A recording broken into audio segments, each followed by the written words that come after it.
Yo, what is up guys? Welcome to another episode of No Train, No Gain. Trying to really kind of push things as we head towards the magical number 52 for the series. And this one is quite an exciting one actually. I managed to have a really long session, and the significance of this session was, hallelujah, finally got round to actually using the Finale 7 match ball, which I went and treated myself to. I was super excited to use it, and you can tell from just the kind of general giddiness on my face at the start of the session. And with this session, all I wanted to do was kind of have fun with the ball, get used to it, and train everything, like all round, lowers, blocks, sits, everything. So started off with lowers, and wanted to kind of still work on the basics and keep my stamina up even though I'm injured at the minute, and see what kind of is and isn't possible and stuff like that. And initially the touch of the ball was really good and everything. I'll try and avoid actually talking about the ball specifically in too much detail, because knowing me, I'll probably go and make a review of some sort on the ball. Warmed up with some half around the world as well. Was kind of looking for maybe like 18 if I was lucky, and managed to get like 21, 22 there, so which is not too shabby at all. And then this basic combo here I think is really good and important, style wise, stamina wise. Around the world, hop the world, repeat. Honestly, because you're using both feet in it, I would heavily recommend training this. It's really good at kind of sort of saving yourself, saving the combo. If you can like repeat that lots of times, I find that one to be really helpful. And although I didn't manage to get as many as I usually can do, I was still happy with it nonetheless. And then working on some 2-rev stuff as well. Can't really do much. It's mostly just lemons and a little bit of Magellan stuff as well I can do now. So I've kind of been trying to sort of get that back up. But at first, initially, the lemons didn't actually feel that good. I think I exerted a lot of energy into the sort of basics and stamina training at the start.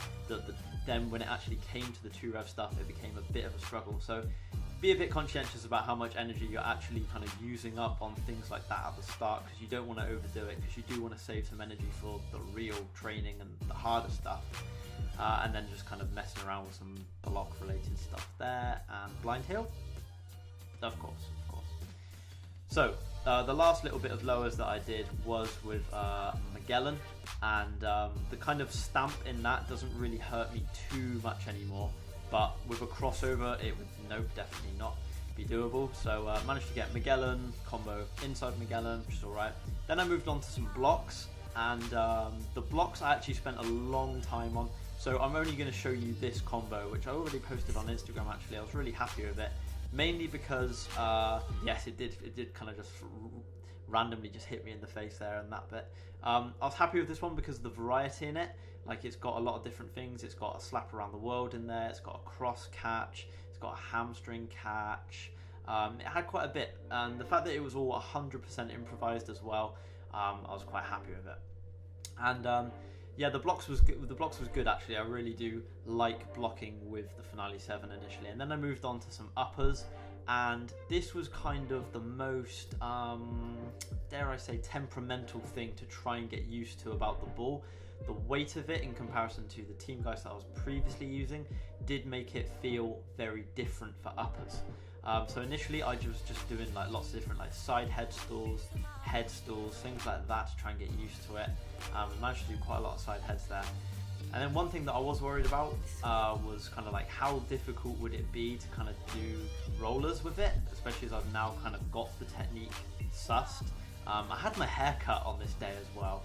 And if anyone feels the same way as me, every time I get my hair cut, uppers just disappear for like a couple days or two. So I was kind of like, oh, I don't know if uppers are going to happen today. And then this hasn't happened to me for so long. I managed to go so long without the lights just going off on me. But it happened there, unfortunately. And wanted to try out some back headstall stuff, because it's been a while since I did this. And that transition there, haven't done that many times actually. It's a really tough one, going from back headstall to top headstall. And I remember just like staring at people in the window when it was on the top of my head. And I was thinking like, where do I go from here? This upper combo here was a nice note to end the uppers on. It had quite a lot of things in it, and it had the back headstall, but kind of from a roller motion, so it's still got a fair bit of spin on it. And the reason I had my arms out there was because I was just waiting an eternity for the ball to actually land and stay comfortably on my side head. Yeah, I was really pleased with this upper combo actually, now that I look back at it. I think it has the use of both shoulders. So my left shoulder is kind of like my weak shoulder, if such a thing exists. And I remember I told myself that I wanted to use a bit more of that.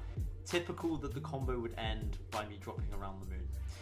Then finally get the mat out, get on the soles and the sits, and initially got off to an amazing start by beating my soul juggling record, like first time, maybe second time. So before, my soul juggling record was a measly 41, and I got 67 straight away, so I was like, that's impressive. And although it isn't right left with the juggling, I was still happy with the amount of weak foot that I actually put into it. And then these shin touches here back to soul stall, they look really cool. I wish I could get them just a little bit like faster. It seems like I take a little bit too long sometimes to wait for the ball to be still before trying it, but I managed to get quite a few in a row there. And then this here is a new kind of stall that I've been working on. So like I said, that inside shin, calf, whatever area you want to call it really, has been kind of becoming easier and easier for me. So now I'm trying to kind of get good and incorporate a lot of other stuff, which I will not be showing, with like lying down and other kind of different positions and transitions that you can do with it. And while I was working on it, I had the pleasure of my mate Tom here, he's single lady, so former EQ, coming in and disrupted my session. Nah, he wasn't that disruptive, but it was his birthday as well. So while I just kind of finished off the session with my sits, was kind of making conversation with Tom as well there. This sitting combo here was 100% improvised. I think it's got sitting clipper in it there as well. It's such a satisfying trick, like similar to like Camalio move and stuff. It's really, when you pull off a really nice one, it's really nice. Got caught in two minds there with that. And then this here with some Demeter, reverse Demeter kind of stuff was a nice little way to end. I'd be lying if I said that was intentional. The Demeter there did get stuck, but then that was a nice little reverse Demeter to finish it. And yeah, generally, first impressions of the ball, very, very good, very happy. And it was just nice to have a really long session that was productive in more than one aspect. Like all of the things I felt had something good about it. So I hope you enjoyed this one, guys, and I'll catch you in the next one. Peace.